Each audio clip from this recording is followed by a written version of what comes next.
সুপ্রিয় সুধী, আজ একটা গুরুত্বপূর্ণ রোগ নিয়ে আলোচনা করব, যার নাম হচ্ছে কিডনিতে প্রদাহ। ইংরেজিতে বলে ইনফ্লেমেশন অফ কিডনি।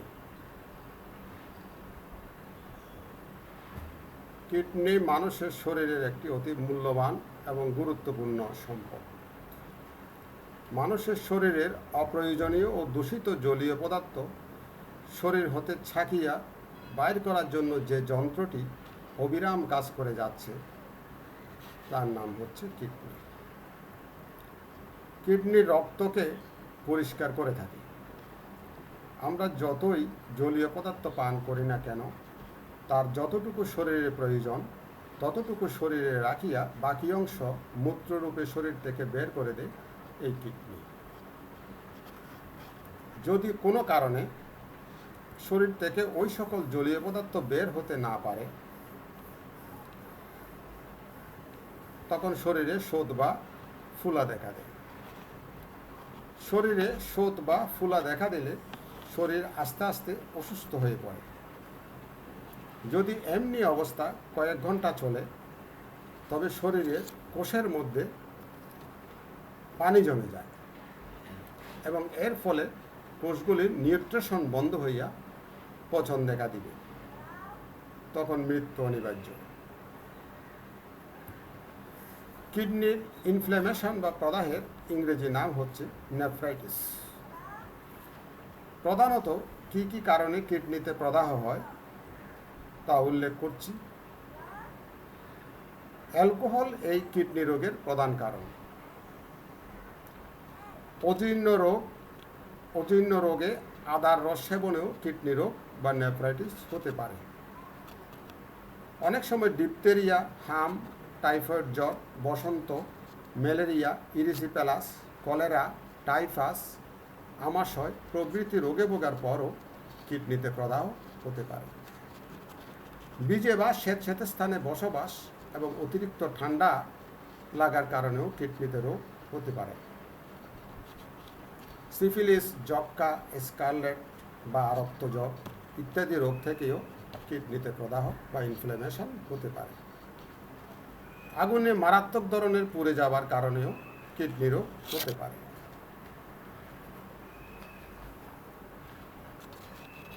বিভিন্ন ধরনের চর্মরোগকেও কিডনি প্রদাহের কারণ হিসাবে ধরা যেতে পারে। অ্যালকোহল, পারদ ইত্যাদির অপব্যবহার করলেও কিডনিতে প্রদাহ বা ইনফ্ল্যামেশন হতে পারে। অতিরিক্ত আঘাত ও পরিশ্রমজনিত কারণেও কিডনিতে প্রদাহ হতে পারে। এ সকল কারণ ছাড়াও আরও বহুবিধ অজানা কারণে কিডনিতে প্রদাহ হয়ে থাকে। প্রস্রাব পরীক্ষায় পার্সেল বেশি পাওয়া গেলে এবং এর চিকিৎসা না করলে কিডনিতে প্রদাহ বা ইনফ্ল্যামেশন হতে পারে। তরুণ বা অ্যাকিউট কিডনি প্রদাহ 2 সপ্তাহ হতে 2 মাস পর্যন্ত থাকতে পারে বা ক্রনিক প্রদাহেও পরিণত হতে পারে। তরুণ কিডনি প্রদাহ বা অ্যাকিউট প্রদাহ হঠাৎ করেই শুরু হয়, কিন্তু ক্রনিক প্রদাহ রোগীর অজান্তেই শুরু হয়। কিডনিতে প্রদাহ বা নেফ্রাইটিসের লক্ষণসমূহ: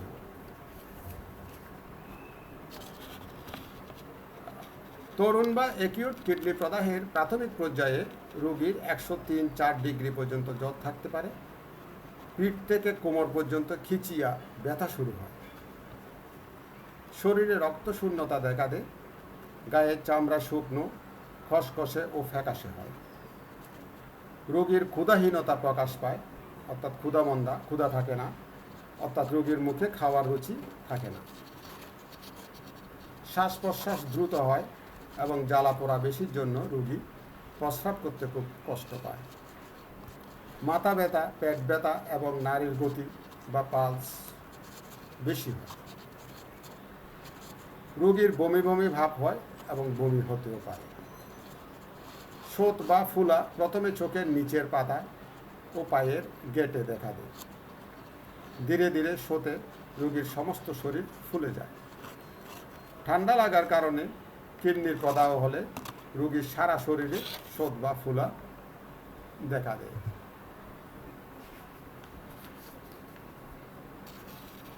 শোথ বা ফুলা বেড়ে গেলে প্রস্রাব কমে যায়, আবার ফুলা কমে গেলে প্রস্রাবের পরিমাণ বেড়ে যায়। তরুণ বা অ্যাকিউট প্রদাহে প্রস্রাব একেবারে বন্ধ হয়ে যেতে পারে। প্রস্রাব পরিমাণ কমে যায়, কিন্তু প্রস্রাব পরীক্ষায় প্রস্রাবের স্পেসিফিক গ্র্যাভিটি বা আপেক্ষিক গুরুত্ব বৃদ্ধি পায়।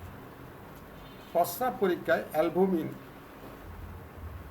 ইপিথেলিয়াম, ফ্যাটি কাস্ট, ব্লাড ইত্যাদি পাওয়া যায়। প্রস্রাবের তলানিতে আরবিসি ও ডব্লিউবিসি অর্থাৎ রেড ব্লাড সেল এবং হোয়াইট ব্লাড সেল পাওয়া যায়। এই জন্য প্রস্রাবের রং লাল ঘোলাটে হয়, আবার কখনো কখনো স্বাভাবিক থাকে, তবে 5 সেল বেশি হয়। প্রস্রাব পরীক্ষায় 5 সেল বেশি পাওয়া যায়।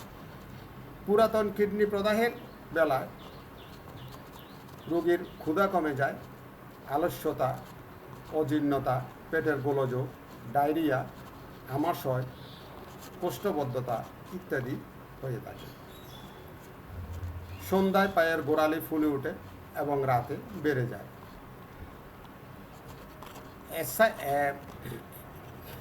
অ্যাসাইটিস প্লুরাল ক্যাভিটিতে পানি জমে, অন্ডকোষে পানি জমে। শোথে বা ফুলায় মুখমণ্ডল ভার ভার দেখায়।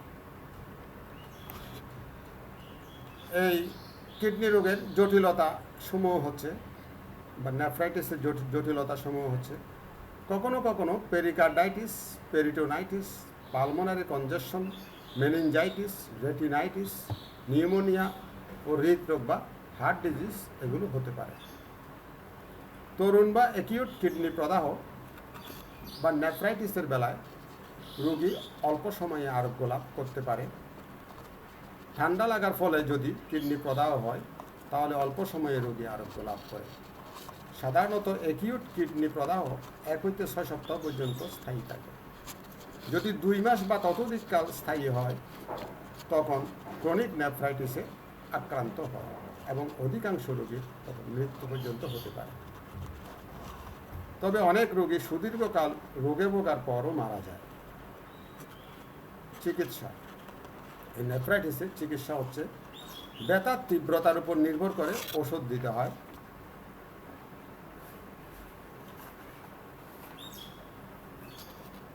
প্রচণ্ড ব্যথার জন্য ডাইক্লোফেনাক সোডিয়ামযুক্ত ওষুধ, যেমন ইনজেকশন ক্লোফেনাক 75 মিলিগ্রাম বা ইনজেকশন ডাইক্লোফেন বা ইনজেকশন এফেনাক বা ইনজেকশন বোল্টারেন 75 মিলিগ্রাম, একটা করে ইনজেকশন ইন্ট্রামাসকুলার বা মাংসে 12 ঘন্টা পর পর 2 দিন দিতে হয়। ব্যথা কমে গেলে বা কম হলে তখন ইনজেকশন থেকে ট্যাবলেটে যেতে হবে। তখন ট্যাবলেট আলট্রাফেন এসআর 100 মিলিগ্রাম বা ট্যাবলেট ক্লোফেনাক এসআর বা ট্যাবলেট ভোল্টারিন এসআর 100 মিলিগ্রাম একটা করে 3 বার খাওয়ার পর খাবেন। অথবা ডাইক্লোফেনাক পটাশিয়ামযুক্ত ওষুধ, যেমন ট্যাবলেট ক্যাটাফ্লেম 25 বা 50 মিলিগ্রাম একটি করে দিন 3 বার খাওয়ার মাঝে বা খাওয়ার পর, অথবা ভোল্টারিন সাপোজিটরি 12 ঘন্টা পর পর মলদ্বারে ব্যবহার করতে হবে। পেটে যেন অ্যাসিড না হয় তার জন্য রেনিটিডিনযুক্ত ওষুধ, যেমন ট্যাবলেট নিউসেপ্টিনার 150 মিলিগ্রাম বা ট্যাবলেট জেন্টাক বা ট্যাবলেট নর্মা এইচ 150 মিলিগ্রাম সকালে একটা রাতে একটা খাওয়ার পর খাবেন। কোট্রাইমক্সাজলযুক্ত ওষুধ, যেমন ট্যাবলেট কোট্রিম বা ট্যাবলেট ফাইসেট বা ট্যাবলেট ক্যামোট্রিম 2টা করে সকালে এবং রাতে 12 ঘন্টা পর 5 থেকে 7 দিন খাবেন। শিশুদের জন্য সিরাপ আছে, প্যাকেটে বর্ণিত মাত্রা অনুযায়ী বয়স অনুসারে সিরাপ খাওয়াবেন শিশুদের। অথবা নেলিডেক্সিড অ্যাসিডযুক্ত ওষুধ, ট্যাবলেট বা সিরাপ মিলিগ্রাম 500 মিলিগ্রাম বা ট্যাবলেট বা সিরাপ নেলিড বা ট্যাবলেট বা সিরাপ ইউরিটেক্স 2টা করে দিনে 3 বার 5 থেকে 7 দিন খাবেন। শিশুদের জন্য সিরাপ বয়স অনুসারে খেতে হবে। অথবা সিপ্রোফ্লক্সাসিনযুক্ত ওষুধ, ট্যাবলেট নিউফ্লক্সিন বা ট্যাবলেট সিপ্রোসিন বা ট্যাবলেট সিপ্রক্স বা ট্যাবলেট কুইনক্স বা ট্যাবলেট ডিফ্লক্স বয়স্কদের জন্য 500 মিলিগ্রাম বড়ি একটা করে 2 বার খাবার 1-2 ঘন্টা পর খাওয়াতে হবে 10 থেকে 14 দিন পর। কিডনির প্রদাহে বা নেফ্রাইটিসে কিছু উপদেশ বা পরামর্শ হলো, রোগীর অ্যাকিউট বা তরুণ উপসর্গগুলি না কমা পর্যন্ত রোগীকে বিছানা হতে উঠতে দেওয়া যাবে না, অর্থাৎ কমপ্লিট রেস্টে থাকতে হবে রোগীকে। রোগীর পায়ে যেন কোনো প্রকার ঠান্ডা না লাগে সেদিকে সতর্ক দৃষ্টি রাখতে হবে। রোগীকে প্রচুর পরিমাণে তরল পদার্থ পান করার জন্য উৎসাহিত করতে হবে। কিডনির প্রদাহ বা নেফ্রাইটিস রোগের উত্তম পথ্য হচ্ছে দুধ। দুধে অ্যালবুমিন আছে, দুধ পান করবার আগে ভালোভাবে ঝাঁকিয়ে নিতে হবে, এতে করে দুধ সহজে হজম হয়। রোগ সম্পূর্ণ আরোগ্য না হওয়া পর্যন্ত চা, কফি, অ্যালকোহল ও মশলাযুক্ত খাবার বন্ধ রাখতে হবে। পানির সাথে লেবুর রস মিশাইয়া পান করলে উপকার হয়। লেবুর রস ডাইইউরেটিক হিসাবে কাজ করে, প্রদাহ ও অ্যালবুমিন নিঃসরণ কমায়। রোগী আরোগ্য হলে 1 থেকে 2 মাস পর্যন্ত গোস্ত, ডাল ও ভাত খাওয়া চলবে না, তবে পরে সিদ্ধ ডিম ও নরম ভাত দেওয়া যাবে। কেবলমাত্র দুধের উপর নির্ভর না করে আলু, পটল, ডুমুর, মানকচু ইত্যাদি ঝোল ভাত নরম করে দেওয়া যাবে রোগীকে। অ্যাসকর্বিক অ্যাসিডযুক্ত ওষুধ যথা ট্যাবলেট ভিটামিন সি একটা করে দিন 3 বার চুষে খেতে হবে। 5-7 দিন পর প্রস্রাব পরীক্ষা করে পুনরায় প্রয়োজনীয় চিকিৎসার ব্যবস্থা নিতে হবে।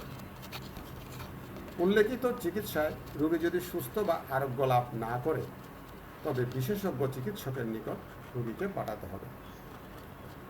আজ এ পর্যন্তই। আমার ভিডিওটা ভালো লাগলে একটা লাইক এবং সাবস্ক্রাইব করবেন। সবাইকে ধন্যবাদ এবং সবার জন্য শুভকামনা।